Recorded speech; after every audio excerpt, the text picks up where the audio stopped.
Assalamu alaikum everyone. This is Amir Atta from ProPakistani.com, and today we are here at this PITB building in Islamabad, where we just witnessed the inauguration of National Incubation Center. It's a government facility. It's a government-backed facility. It's not actually government isn't running it, but government has backed it, where entrepreneurs are, they will get help and all sorts of assistance to realize their ideas and turn them into products and services.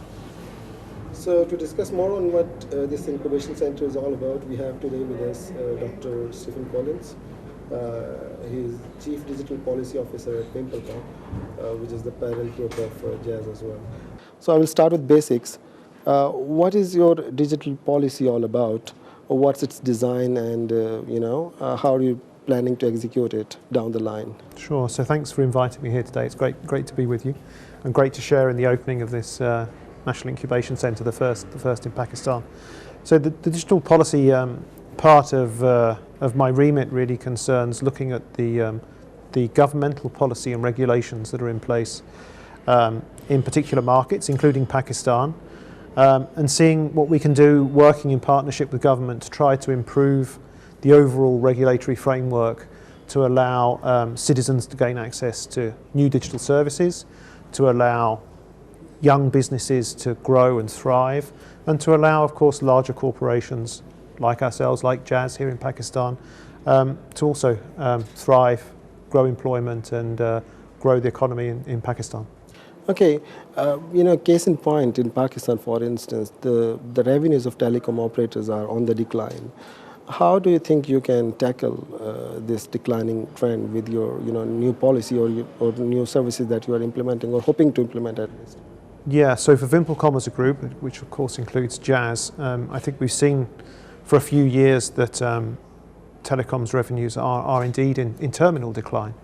There are two ways of looking at this. First, you could just carry on business as usual and manage your business as efficiently as possible and try to minimize that decline over time. And you maybe have a business for another 5, 10, 15, even 20 years, who knows. Or you can take the opportunity to disrupt yourself, disrupt your own business model, bring in digital services, try to diversify revenue streams on the digital side, whilst providing high quality data access underneath that services layer. And that's exactly what we're trying to do. We're reinventing, I think, VimpelCom, including Jazz, as a tech company. We are really moving from telecoms to tech, and you'll see that over the next 1 to 2 years. Okay, Dr. Collins, with respect, is it even possible now? For instance, we see very settled and established companies such as Facebook and Google. Don't you think you have missed the train already? I don't think if we were trying to replicate what Google and Facebook are doing, I think you're absolutely right. We've missed the boat. But a couple of things about the US tech giants, I think, that we're not going to be following, and things we're going to be doing differently.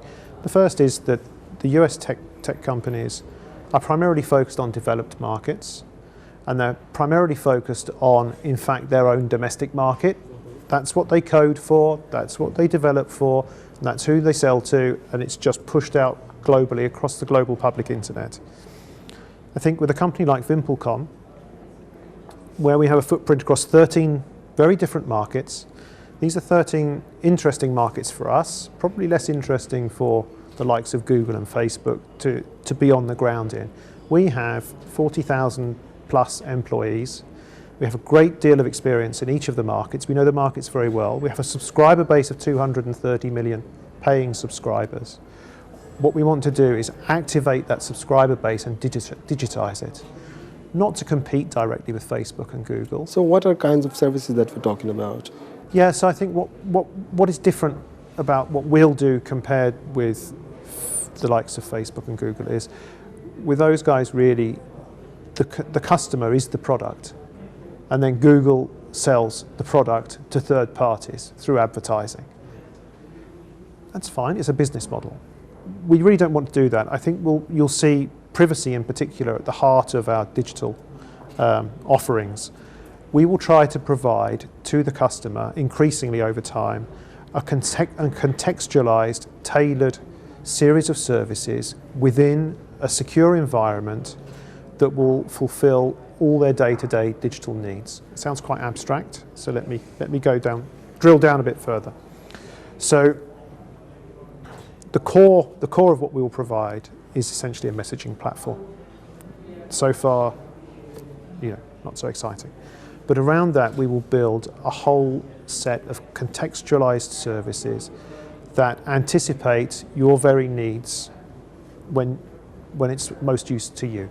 So we will create all sorts of tailored services. It could be in financial services, digital financial services. It could be in e-commerce. It could be in transport and infrastructure. It could be in health. It could be in education. There's a whole raft of different digital verticals that we could go into and that we're investigating at the moment. They will all appear on a single digital platform available to our customers. And the customer's data is not the focus. The customer themselves are the focus, which is the big difference, I think, between what we will do and what the current internet giants are doing. The second piece is our local presence and our local understanding.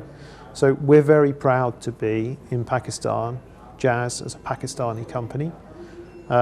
We have loyal employees, we have loyal customers, and we need to repay that loyalty. We will do that through respectfully offering a preponderance of local services and offerings. Could be in content, again, could be in different types of services, as I've mentioned. Right. So you're hoping that customers will ultimately pay against a service for the privacy that we'll offer them. I mean, is it only the privacy that we are talking about, or? I think I don't think customers should pay for privacy per se. I mean, there's a variety of models that could be adopted, and there are a variety of services that could be provided. There could be first-party services that we develop ourselves. There could be third-party services where we partner with others. And there could be sort of revenue share models. There could be, advertising-based models, but I don't think that's our priority. There could be subscription-based models, a whole variety of different things. We will test and try what works best for the consumer. And if they like it, and I think they will, then we'll go that route. So at what stage are you in terms of processing this whole platform? Yeah, so we've soft launched in Italy, which is one of our key markets, a platform called the Veon platform, VEON, and it's slowly being soft launched into the Italian market. We've seen good feedback so far. It's resonating well with our customers there. And that will be the basis for further development in future. I can't give you too many details now because it's pre-launch, but it's already the basic kind of messaging components that one needs to be the core of any kind of digital ecosystem are there. They're working. They're, from a technical perspective, robust and pretty secure. So, we have a good core already working. Next step will be to sort of go above the line in Italy and then move into other markets. And then we should see some real traction. So what is the possibility of you offering free connectivity with some paid services? Yeah, I think it's certainly something that we will consider. Okay, really. So why not? It's very understandable that you're moving away from the connectivity model or offering the connection, not only the voice and telephony, but also for data services. But do you really think that markets such as Pakistan, we are a developing market, and other developing markets where you operate, for instance, they tend to pay for services such as yours? Do you think customers will ultimately pay? It may not be direct payment. I think there are all different models again that we will explore and investigate. It's all down to perceived value. Mm-hmm. Customers will pay for something that they see to be of value or something that enhances their lives. So for unbanked people, for example, people without bank accounts, if we can provide a simple payment mechanism for them in order to allow them to become financially included within society, then that's probably something that they would feel worth paying for. Okay, so if you could explain me, Jazz or VimpelCom as a group, how successful have you been in offering that reliable, affordable internet for the people? Because we still see mobile internet not as the primary internet connection of the masses. Do you think you are going there or you will get there someday? Yeah, I think, and you see it in different stages in different markets, but Pakistan, I think the connectivity, we were just a 2G provider as Mobilink. We went straight to 3G and 4G then simultaneously thereafter.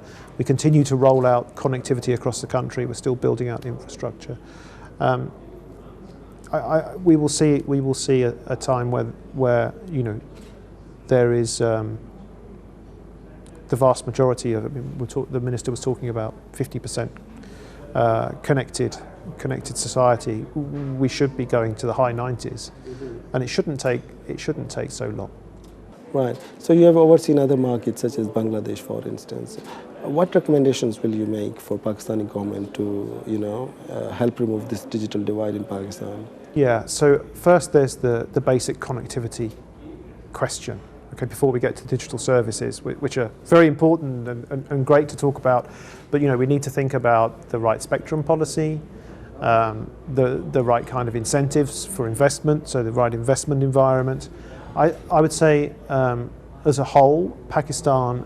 I think extremely fortunate in Pakistan to have first a very tenacious and dedicated minister, but secondly also an extremely well-informed chairman of the Telecoms Authority, so the PTA, Dr. Shah, has an international reputation and it's well earned. He's looking for policy innovation, he's looking for regulatory innovation in order to stimulate investment, which then creates, of course, greater connectivity and digital inclusion. So you have the right ingredients. I guess areas that could be improved would be around taxation. So taxation on the sector, the more that's paid in taxation, of course, the less there is to be invested in rolling out infrastructure. It's a common complaint from industry, I know that, but it's one that's there. If you look at the figures in Pakistan, it's particularly tough. So that's one area I'd call out. Overall, though, there's a high level of sophistication in understanding what's required here. So we're in it for the long haul. We think the policies here are developing in the right direction. I think it will be helpful for the government to consider, if they're not already considering, some kind of national digital agenda in order to create a overall coherent framework for ensuring digital inclusion, not only basic connectivity, but then digital literacy, into then people being able to take up and take advantage of digital services. I'm sure that's being thought of, but that's something that we haven't really seen explicitly, and that would be good to see. Okay, so there is a whole lot of junk actually in Pakistan who are connecting it to the internet for the first time. Yes. Are you tailoring something specifically for such audience? Yeah, so if you go into any of the Jazz stores, for example, people are there. If you're buying your first smartphone, for example, there are people there to teach you how to do that. If you go onto the Jazz website, you'll see all sorts of different parts, trainings available there. So we are doing those kinds of things. We have CSR programs for training and education. There's always more that can be done by industry, I think, and particularly as we sort of move from telco to tech. I think it's incumbent upon us as well to make sure that we continue to invest in the area of education, because it's not only altruistic, it's it makes sense, of course, it makes good business sense as well to have savvy customers. We want them to come to Jazz in an informed way. Mm-hmm. Dr. Collins, what are the chances of Jazz remaining a connectivity provider only, ultimately? Because, for instance, you just forget about the services that you're offering, just forget about all the additional streams that you just discussed about, and start charging premium for the connectivity only. Will that business model make a sense for a market like Pakistan? No. So we definitely do not want to become a dumb pipe, right? We don't want to be just the basic connectivity provider. It's a commoditized service.